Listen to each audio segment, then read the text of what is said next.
diferente, né? Bem diferente do nosso dia a dia, mas o Colégio Positivo está aqui, a professora Mara está aqui, para a gente não deixar a nossa educação de lado, e eu espero que vocês tenham assistido as aulas que eu estou mandando, tem que fazer as atividades, vocês não têm mandado, eu preciso das respostas das atividades. Hoje eu preparei no nosso conteúdo o Brasil, a conquista e a expansão do Brasil. Nós vamos ver um pouquinho da história do Brasil, desde o descobrimento do Brasil, de que forma nós chegamos até chamarmos República Federativa do Brasil. Quando a gente fala de expansão e conquista do Brasil, nós vamos começar a falar lá do início, dos portugueses que chegaram ao Brasil e como eles colonizaram o nosso Brasil.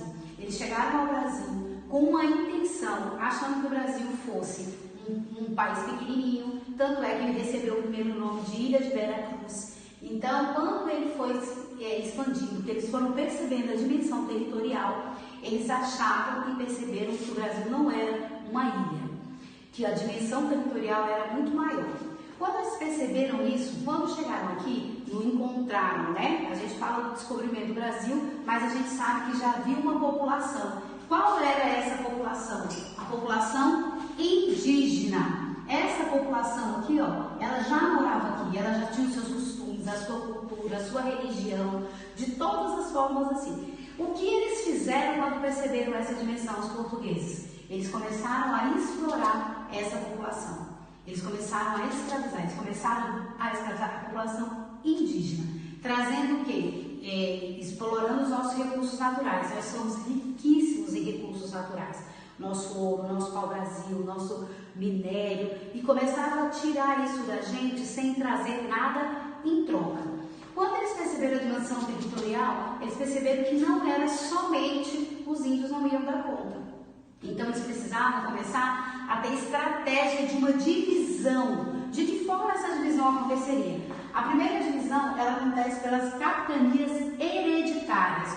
O que quer dizer hereditário? Hereditário é de herança, de pai para filho. Então começaram a dividir e dar como assim, o lado leste vai pertencer às famílias nobres de Portugal. E aí vai pertencer a essa família, o pai vai morrer, o avô vai morrer, vai ficar para o filho, para o neto, para o tataraneto. E cada um deles ia herdando. Só que viram também o que acontece. O Brasil, vou tentar desenhar, tá? O Brasil tem uma dimensão territorial muito grande. E qual foi a primeira divisão territorial que acontece? Eles dividem o Brasil em lado oeste, lado leste e lado oeste.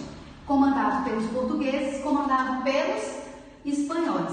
E aí, os portugueses perceberam que os espanhóis ficaram com uma dimensão imensa de recursos naturais. E essa divisão aqui, ela é conhecida como Tratado de Tordesilhas. Foi a primeira divisão que acontece no território brasileiro. O Tratado de Tordesilhas. Então, o que vocês precisam entender? O Tratado de Tordesilhas foi quando se dividiu o Brasil em duas partes, leste e oeste, portugueses e espanhóis, aonde eles começavam a comandar. Perceberam que não ia dar certo. E a gente tinha um poder muito grande que era a Igreja Católica. Então, para derrubar esse Tratado de Tordesilhas, a Igreja Católica precisou intervir e permitir que isso acontecesse. Então, o que acontece aqui? Ó?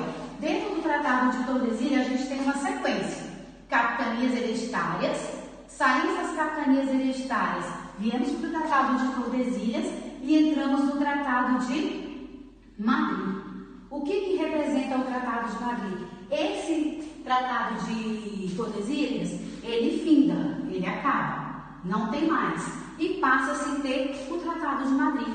O que representa o Tratado de Madrid? Ele tinha como objetivo dividir o Brasil para melhor organização, pelo tamanho que a gente tem. Que a gente vai ver que é a localização geográfica hoje. Nós temos um país imenso, com mais de 8 milhões de quilômetros. E ele, para que possamos, vamos dizer, organizar isso politicamente, nós precisamos de um tratado, que é o Tratado de Madrid. E como funciona o Tratado de Madrid? Com as suas características. Quais são essas características que são necessárias para formar?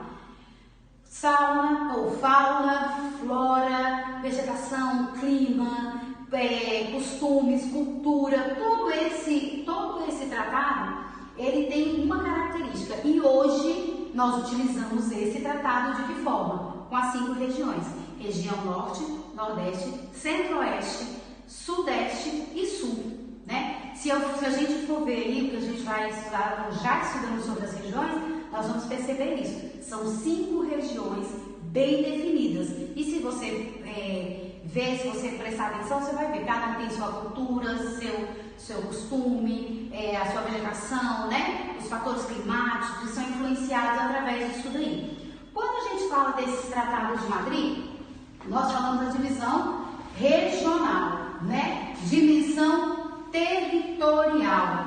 Então, essa dimensão territorial, essa formação, ela acontece pela localização geográfica. O que acontece aqui, ó? Mais uma vez eu vou tentar desenhar para vocês, tá? O que acontece? Nós temos um globo, né? Nós somos um planisfério que tem as pontas achatadas.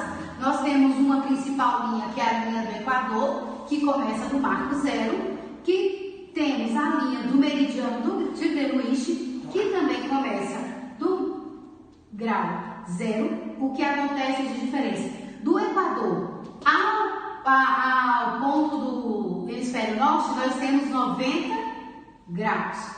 Do meridiano de Greenwich, né, até a outra ponta de sul a norte, nós temos 180 graus. Tanto o lado leste como o oeste. Então, 180 mais 180, 360. Isso a gente vai ver numa próxima aula, que eu vou falar sobre o fuso horário. E que eu já vou mandar uns linkzinhos falando dessas aulas para vocês, tá? Do fuso horário, como funciona, porque a dimensão territorial do Brasil influencia sobre isso aí. Então, a primeira localização geográfica que a gente precisa entender: o Brasil está aqui, no hemisfério sul. Aqui nós temos o hemisfério norte, definido a partir da linha do Equador, não podemos esquecer. E aqui nós temos o hemisfério sul. Então, quando a gente fala dessa localização geográfica aqui do Brasil, ó, nós temos aqui, o Brasil está em que lado? Lado oeste, no hemisfério sul. Ele não está totalmente no hemisfério sul, uma partezinha dele sobe aqui, ó. Essa linha do Equador é uma linha imaginária, né? Então, ela dá uma subidinha aqui, ó, e a gente pega um pedacinho. Dentro dessa dimensão territorial aí, nós vamos ver o que então? Essa é a primeira localização que a gente encontra do Brasil. É o endereço do Brasil. Se eu quiser achar o Brasil, como que eu faço? De maneira que eu vou saber? Eu vou saber que o Brasil está localizado no hemisfério norte.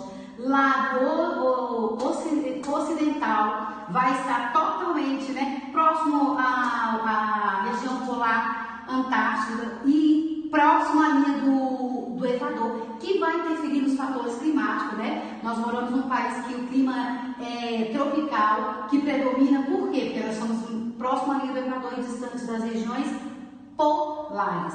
Então, esse é um primeiro ponto aí, que a gente vai ver dessa formação territorial, dentro dessa questão. Recapitulando rapidinho, capitanias hereditárias, quando o Brasil foi descoberto e os portugueses chegaram aqui e viram a dimensão territorial do Brasil.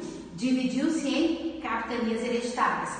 Não deu certo, dividiu-se em Tratado de Tordesilhas, leste e oeste, portugueses e espanhóis. Também não deu certo por causa da dimensão e dos recursos que queriam.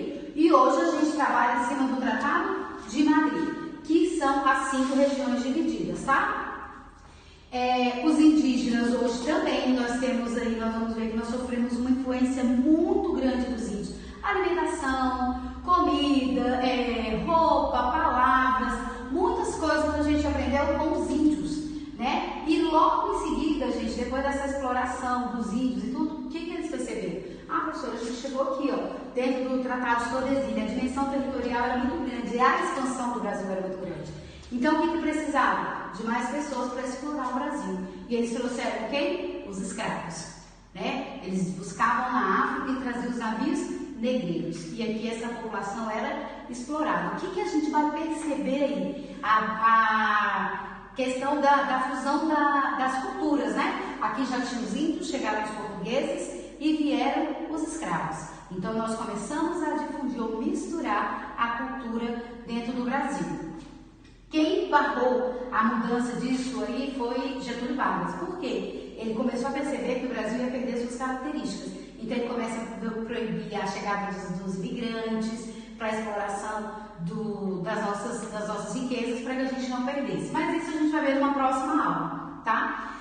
Limites e fronteiras. Nós vamos ouvir falar muito isso. Agora a gente está ouvindo falar demais, né? Até mesmo pela situação do Covid-19, aí a gente está ouvindo falar muito dessa questão dos limites e fronteiras.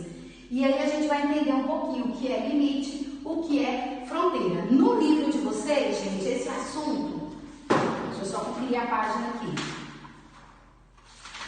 porque para vocês não se perderem, esse assunto está na página 28, tá? Limite se refere à demarcação territorial e fronteira se refere a diferenças de região, de um estado para o outro. Então nós temos um limite Brasil, né, no continente sul-americano, e nós temos a fronteira dentro do Brasil, que representa de um estado para o outro, tá? Fuso horário. Também coloquei uma aulinha sobre fuso horário para vocês aí no link. Por quê? Os fuso horários nós vamos ver também pela dimensão territorial. Gente, nós temos um planeta gigantesco. Nós já estudamos movimento de rotação, movimento de translação, para que a gente pudesse entender como funciona, né? Os dias e as noites, né? Os 365 dias do ano, com mais um que forma um ano bissexto. Nós já estudamos isso daí. E pela dimensão territorial do Brasil, nós temos 4 fuso horários. 4 fuso horários. Esses 4 fuso horários veio a partir do governo da Dilma, tá? Em 2012, se eu não me engano. Por quê? Porque eram só 3. Então, às vezes, você pode pesquisar e achar nos livros aí 3 fuso horários, mas nós temos 4. Isso quer dizer, quem está lá no Nordeste vai ter o mesmo fuso horário que está no Acre? Não vai. Você já ouviu a expressão horário oficial de Brasília? Esse horário oficial de Brasília é porque se precisar fazer uma reunião, por exemplo, do governo, e tiver que vir gente do Acre, gente do Nordeste, gente do Sul do país, eles têm que se basear em cima dos horários oficiais de Brasília. Esses fuso horários, gente, eles são contados pelas linhas de latitude e longitude, as linhas de longitudes, que são a partir do meridiano de Greenwich. Cada fuso horário desse aqui, cada linhazinha dessa aqui, ela tem a representação de uma hora, tá? Se nós temos 24 horas, nós temos 24 fusos. É exatamente as 24 horas, professora? Não. Nós temos uma diferençazinha no horário, que são somados de 4 em 4 anos, que em vez de termos 365 dias, passamos a ter 366 por causa do ano bissexto. Então, isso aqui, ele vai influenciar em cima disso aqui, que são os fusos horários, tá? Nós temos uma continha, eu vou mandar um link para vocês, porque eu acho que vocês precisam ver, né, como funciona essa questão aí. Eu vou fazer aqui.